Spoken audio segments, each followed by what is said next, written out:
दिल के समझावे में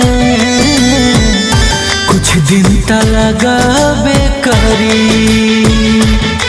गिरे अखिया से पानी याद आवे कहानी, गिरे अखिया से पानी याद आवे कहानी।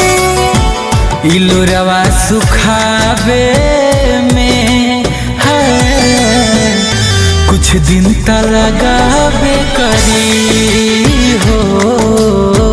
दिल के समझावे में कुछ दिन त लगावे करी।